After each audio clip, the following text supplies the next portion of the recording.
Hi everyone and welcome to Regine's podcast. So, I'm late, I think, to wish you a Merry Christmas or very early to do it. But joking aside, I want today to give you a brief overview of my writing skills as an author and maybe, who knows, as a great storyteller. You may know that my book in line to be hopefully published or bring to life in a cinematic media names itself Symviosi. It is crucial for me to tell you a little bit more about Symviosi today, because my beautiful characters are coming to me, crying they want to be discovered by the real outside world. One of my main characters, Mia, is telling me that the love she feels and discovers for a young, but not so young in fact, elves will get you to understand what hope can bring miracles in the life of everyone. She is so attached to her life as a painter and the real healer between her smile and the great importance she gives to all the members of her new and old family.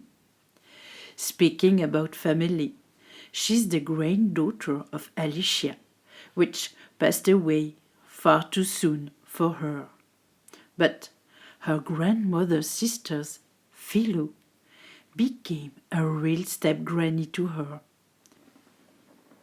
She was, and still is, the mother of that old and prestigious Lions family in Symviosi. The Lions, one of a kind, when their ancestor, Jeanne, became the most famous seer in the country. She has helped many people to find their way in life. She was even able to save a couple of strange people to continue their existence as human beings when the full and round white moon compels them to return to animal life. And in these days, this awful curse seems to be still alive on this beautiful earth of the four lands and the four seas. Indeed, two young men, twins more specifically, are bearing that awful full moon curse. But the fact they are twins don't make them the same person. Andreas is the more lonely of them, searching in science his rescue for that strange wolf and man duality, while Gileas, his brother, tries to contain his bestiality with the help of two local healers, Fou and Marteau. But in this world of elves, humans, wolfmen, and more other inhabitants, rules a strange order. The guardians. They are 8.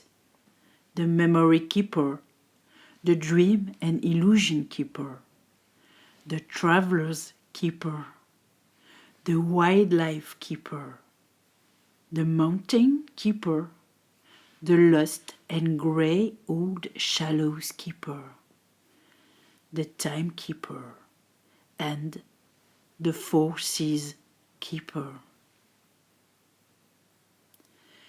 They all live in Symviosi, guardians of the old and often forgotten times. But for them comes the time of transmission to future generation. And that's how begins Symviosi with Alderic, the guardian of memory and often a long time and forgotten history of this beautiful land when the four seas and the four lands are joining the four moons to reveal their strong and dark mysteries to humanity. It's time for him to train his grandson Otis to the mysteries of this world. And to help him in this task, he will tell him all the stories of the most important people of Symviosi and their future fate to come. Alderic has a great sense of humor, so that every character of his beloved city receives a true description full of tenderness of his destiny to be and perhaps to come. So Otis learns how this world he thought so normal and not very grateful to humanity is in reality full of civilization and unknown people.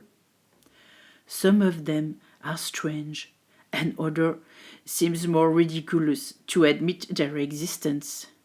But his faith in his grandfather is too great to deny his say.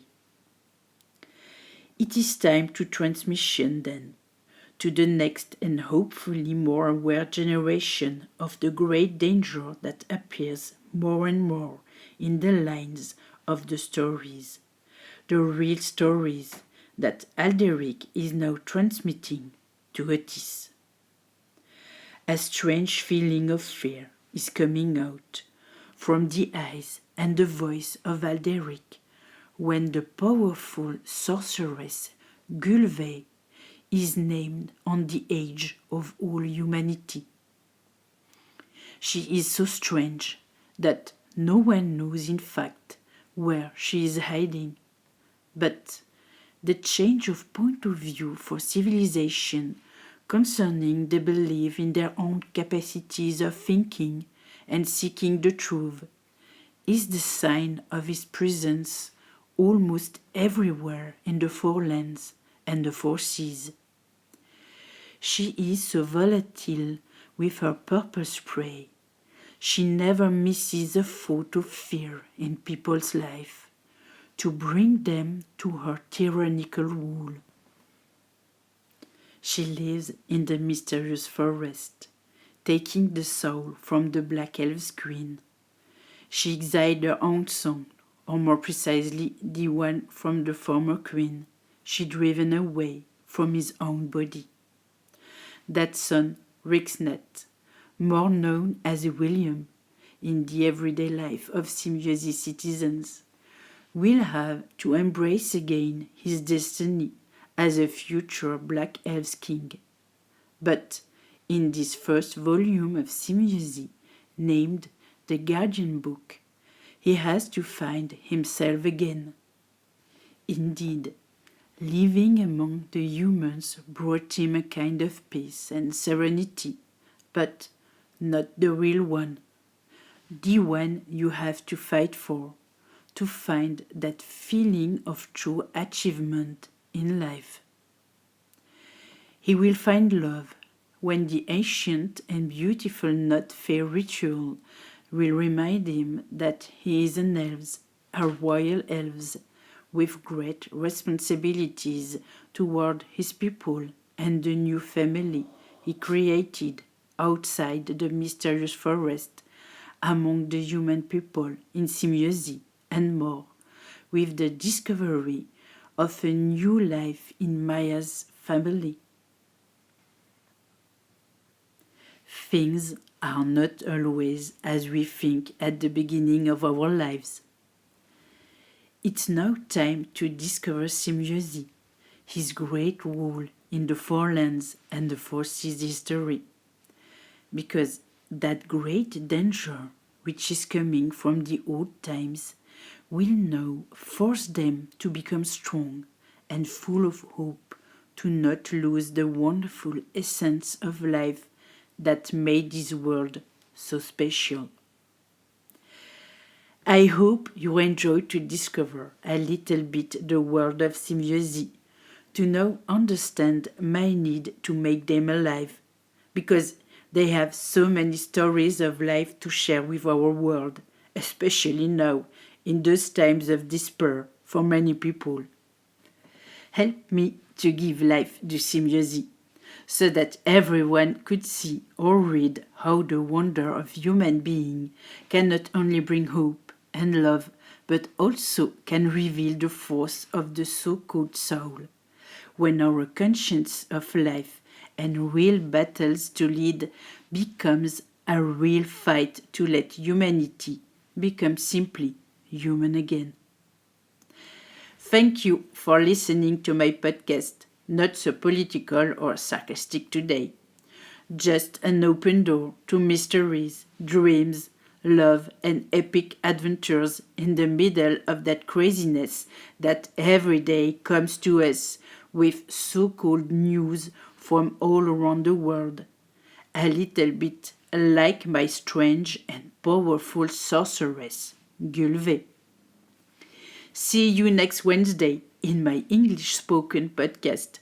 Maybe tomorrow on my website for a little story that my traductor will give you in English, because sometimes my vocabulary is not enough to give you the essence of a true and deep story, which comes directly from my soul. See you the next time, and don't forget to share my podcast, to like it if you find it likable, and to comment when your heart tells you so.